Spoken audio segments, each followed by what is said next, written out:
Good afternoon everyone, welcome to our small footprint. My name is Nyssa, and if you're new here, we are a family of 8 who live off-grid in Australia. Now each week I try and do a bit of a update video, a hi, how's it going, this is what's happened for me this week, give a chance for anyone to ask any questions in the comments and things like that. I had normally tried to do it on a Sunday, but I haven't been able to do it on Sundays lately. Time has just gotten away with me. It is Tuesday today. I go for my 6 weekly grocery haul tomorrow. I leave the house for that, so I'll be gone for a couple of days. So I thought I'd record it in the before I head off. So this week, what have we got done? I thought, show off my pimples. I turned 40 in 2 weeks and I'm still getting pimples. I reckon it's just in support of the 16-year-old daughter. It's just to make her feel better. Anyway, so this week we got some work done in the gardens and stuff.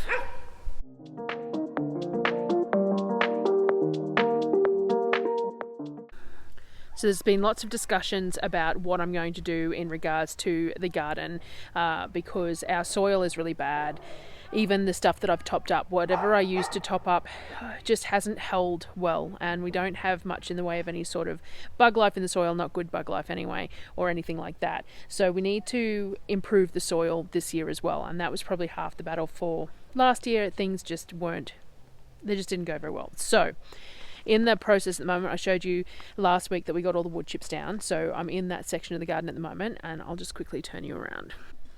So we got all the wood chips down for the paths, and now what we're doing is we're covering all the beds with some mulch. So I'm using sugarcane mulch because that's just the easiest thing for me to access at the moment, and we ran short. We only had a bale here, so I have to buy another couple of bales.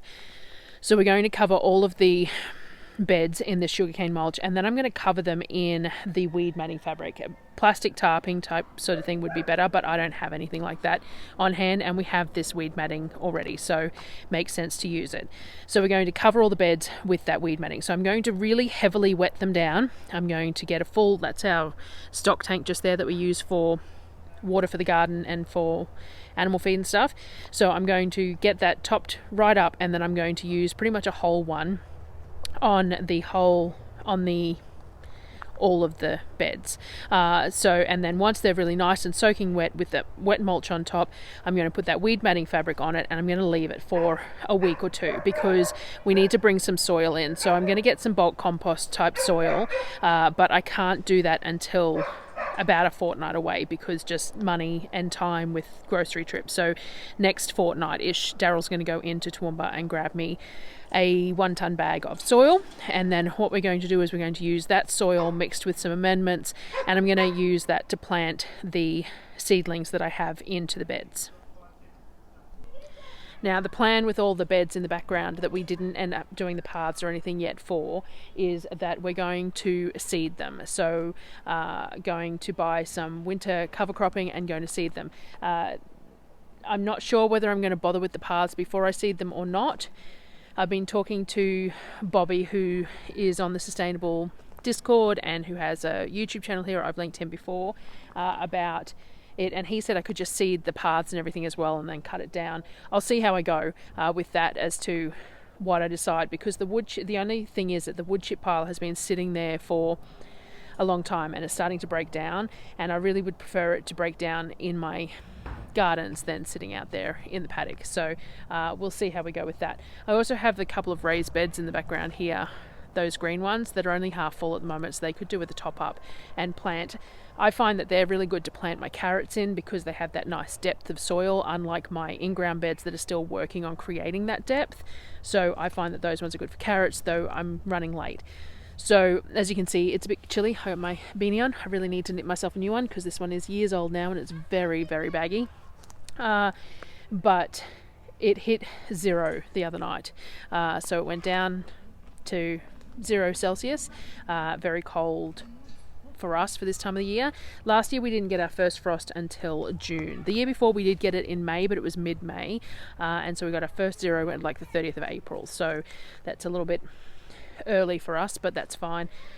So I'm really late in planting stuff, but carrots and stuff are frost tolerant, and our days are still getting up to 15-20 degrees, so it might be worth giving that a go anyway. I always have trouble with my carrots because I can never keep the seeds wet enough to germinate, but I was going to try the cornflower trick that there is that I've seen going around where you put the seeds in the cornflower slurry and plant that in rows. Thought that might be worth a try. The other things to try were like burlap or hessian sacks over the top of the beds where you put the carrot seeds when you're direct seeding carrots. So I don't know, it might be worth topping up those beds to give that a go anyway, because they have condensed down to like half full, so they could do with the top up regardless.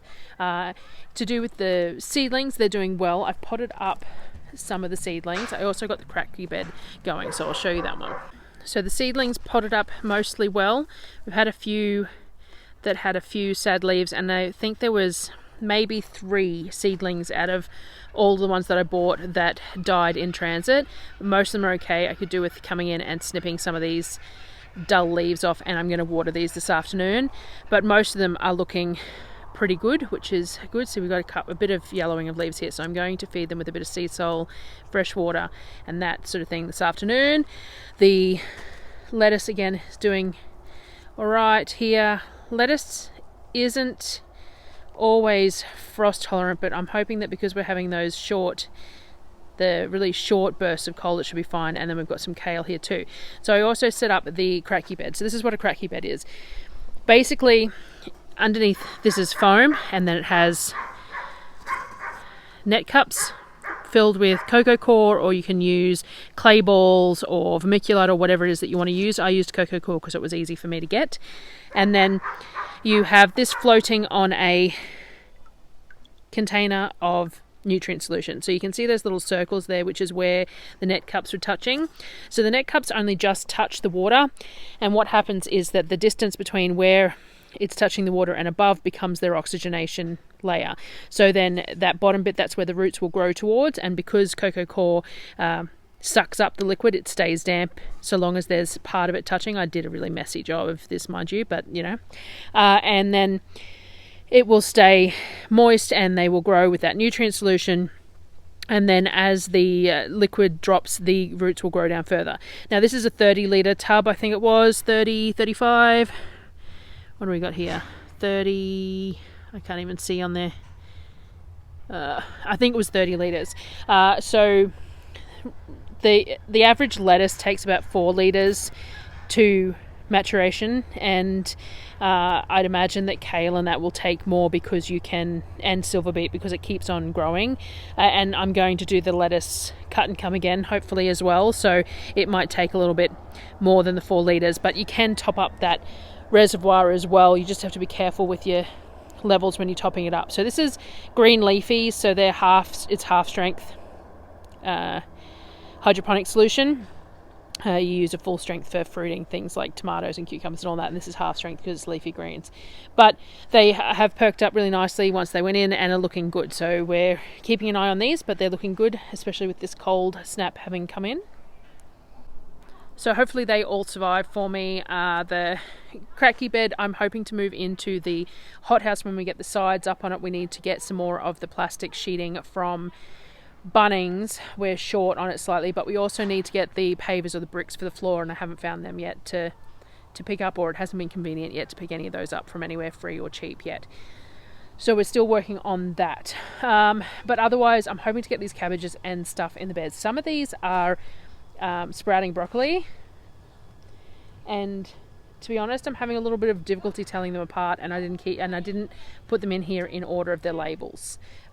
Being that they're all brassicas, they do have similar leaf structure. I'm hoping that as they grow a few more leaves, I'll be able to tell the difference between them. But I'm sure there was some red cabbage and some red cabbage and some green cabbage, and then there was sprouting broccoli. So we will see, but that's fine. It doesn't really matter if they're planted. I'll plant them all at a good distance because we've got plenty of room, so it doesn't really matter if they're planted together in the same beds. They eat the same anyway. And I'm going to have them all covered because they're all brassicas. So yes, we will hopefully get these in beds. You can grow cabbages and stuff hydroponically as well, but they take a lot of fluid, so they need larger reservoirs because they eat more over the span of time that they grow. And I'm not particularly interested in doing that. I like the idea of the hydroponic for cut and come again type crops, but not for end point crops, if that makes sense. It's good for It worked really well for tomatoes and cucumbers and things like that when we did it as well, but it's really good for leafy greens, and I've got some Asian, like some bok choy or something here as well, which would work quite well in it. But I didn't want to set up more than one bed. Actually, I bought 2 of those totes to set up 2 beds, but I'm using one of them for the goose water because the geese decided to adopt us and they needed something for water. So, that's how it is. I did buy some big buckets so that we could do some tomatoes or something in them as well next year now, because obviously it's getting too cold. But I'll show you that if I do that next year as well. We're just experimenting. I'm thinking about buying a couple of those half IBCs as well and setting up some wicking beds, just to give myself some different options when it comes to growing, because last year went so badly that I just feel like I need to do a few different things and see how I go. But anyway, so that's the garden. We're making progress. It'll be slow progress from this point forward because it's winter. Well, it's not quite winter, but it's getting into winter. And that's the whole point. I think last year we sort of went, oh no, we've got plenty of time till we need to do anything, and we kind of got slack. So I'm hoping to keep the momentum going a little bit this cooler season so that it's all ready for spring. So we will get there. Otherwise, other updates. I have the sourdough video should be out probably tomorrow or the next day. I am going to do a little bit of an intro for that after I finish filming this, and then I've got the voiceover that's in progress for that. So that's going to be a week in the life of my sourdough starter, basically. So showing you how I used my starters over a week in the rhythm of family, in the family rhythm, large family, off-grid life type thing. So that is coming up. I am doing my inventory sheets. I haven't done my inventory up yet for my shopping, which I leave for tomorrow. I'm leaving a little late, so I've got to do that this afternoon as well. And I will, once I've done that, I will try and do a short video showing those again for people who haven't seen it before. But I will upload the PDFs as well, so that, because some people ask me about those inventory sheets, so I will upload the PDFs as well somewhere that you can grab them if you want them to, and use them and adapt them as you want. So yeah, that's sort of it. So we're planning for the groceries. The groceries I leave tomorrow. I'll be back Friday as per usual, and I think I need to take the trailer, which causes a few issues logistically. Means I can't go to certain places because I can't park it and things like that. But I think I'm going to have to take it, and because I want to try and grab a few things while I'm down there. I saw some really nice wooden wardrobes that would be nice to replace some of the white, like flat pack Bunnings type stuff that is just not very sturdy that we have. The solid pine ones would be much better. So freestanding ones. So I saw those, and I'm still trying to pick up some pavers and stuff, though it's a lot of work and effort to get pavers on my own somewhere in Brisbane and then cart things back. Though I suppose I could fill the ute tray with them and then put the eskies on top of it maybe. So I'll see how I go. But if I don't have the trailer, I don't have the option to look at the marketplace and stuff while I'm down there. And if I do, I do. So, and we still haven't organised a fridge. So I don't know what I'm doing in regards to the fridge. I really hesitate to buy a new one just because they're so expensive, and I'd really like to not do that. Like having the second fridge chews the power, and I don't know what I want to do, so I'm hesitating to spend the money on a fridge.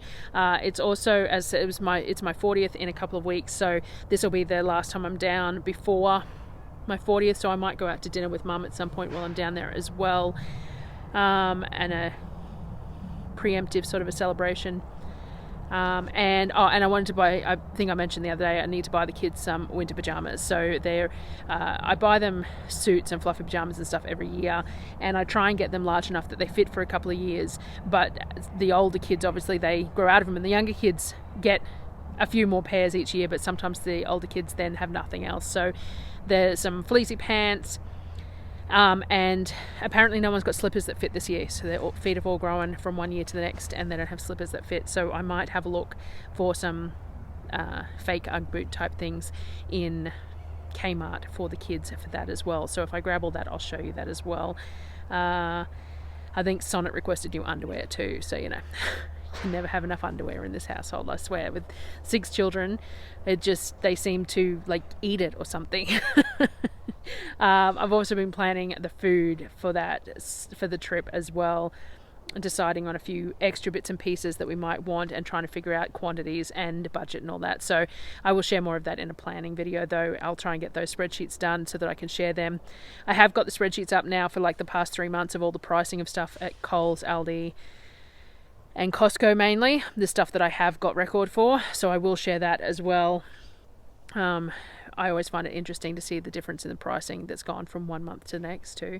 And I'll try and be better about sharing the pricing of stuff when I share the grocery haul too. I know that sometimes I forget to share the costs of items when I do that, so we'll see how we go. But anyway, just to check in with everyone, and thank you for coming and listening to me natter about anything and everything. And as per usual, if there's anything you want to ask, feel free to ask in the comments, and I will see you on the next video.